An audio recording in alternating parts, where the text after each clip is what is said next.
Big boss വീട്ടിൽ എല്ലാവരും top 5 prediction നടത്തിക്കൊണ്ടിരിക്കുകയാണ്. എല്ലാവരും ടോപ്പ് 5-ൽ ആര് വരും എന്നുള്ള കൺഫ്യൂഷനിലാണ്. എന്നാലും ഓരോരുത്തർക്കും പ്രഡിക്ഷൻസ് ഉണ്ട്, ആരൊക്കെയായിരിക്കും ടോപ്പ് 5-ൽ വരിക എന്നുള്ളത്. അതിൽ അഭിഷേകും സായും ടോപ്പ് 5 പ്രഡിക്ഷൻ പറയുന്നുണ്ടായിരുന്നു. രണ്ടുപേരുടെയും പ്രഡിക്ഷനിൽ അവിടെ അർജുൻ ടോപ്പ് 5-ൽ വരില്ല എന്നാണ് രണ്ടുപേരും പറയുന്നത്. അവിടെ ശ്രീതു ടോപ്പ് 5-ൽ വരും, പക്ഷേ അർജുൻ വരില്ല എന്നാണ് ഇവർ രണ്ടുപേരും പറഞ്ഞുകൊണ്ടിരിക്കുന്നത്. ഇവിടെ അഭിഷേകിന്റെ ടോപ്പ് 5 പ്രഡിക്ഷൻ എന്ന് പറയുന്നത് അവിടെ ജിൻഡോയും അഭിഷേകും വരുമെന്നുള്ള കാര്യത്തിൽ ആർക്കും സംശയമില്ലാത്ത കാര്യമാണ്. പിന്നെ എന്ന് പറയുന്നത് സായ്, ശ്രീതു, ഋഷി എന്നിവരാണ് അവിടെ അഭിഷേകിന്റെ ടോപ്പ് 5 പ്രഡിക്ഷൻ. ജിൻഡോ, അഭിഷേക്, സായി, ശ്രീതു, ഋഷി. അവിടെ അർജുനേക്കാളും ഫാൻ സപ്പോർട്ട് ഉള്ളതും വോട്ട് കൂടുതൽ കിട്ടുന്നതും ശ്രീതുവിനാണെന്നാണ് അവിടെ അഭിഷേക് പറയുന്നത്. അതുകൊണ്ട് തന്നെ ടോപ്പ് 5-ൽ അവിടെ അർജുൻ വരില്ല എന്ന് അഭിഷേക് പൂർണ്ണമായി വിശ്വസിക്കുന്നു.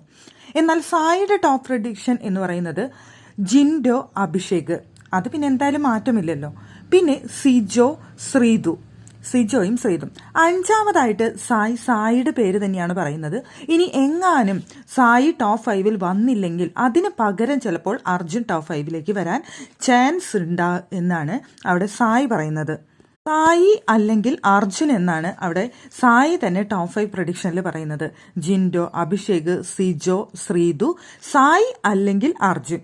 സത്യം പറഞ്ഞാൽ എനിക്ക് കോമഡി ആയിട്ട് തോന്നി കേട്ടോ, സായിനെ ടോപ്പ് 5-ൽ പ്രഡിക്റ്റ് ചെയ്തിരിക്കുന്ന കണ്ട സമയത്ത്. എന്തായാലും സായിയുടെ ടോപ്പ് 5 പ്രഡിക്ഷൻ കണ്ട സമയത്ത് കോമഡി ആയിട്ടാണ് എനിക്ക് തോന്നിയത്.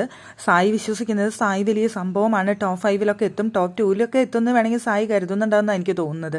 എന്തായാലും സായി എങ്ങാനും വന്നില്ലെങ്കിൽ മാത്രം അർജുൻ കയറുമെന്നാണ് പറയുന്നത്. എന്തായാലും അവിടെ ടോപ്പ് 5 പ്രഡിക്ഷൻ എല്ലാവരും നടത്തുന്നുണ്ട്. എന്തായാലും അർജുൻ്റെ പേര് പറയാനായിട്ട് ഇവർക്ക് എല്ലാവർക്കും നല്ല മടിയാണ്. ആകെ ജാസ്മിൻ മാത്രമാണ് അർജുൻ ടോപ്പ് 5-ൽ വരുമെന്ന് പറഞ്ഞ ഏക വ്യക്തി.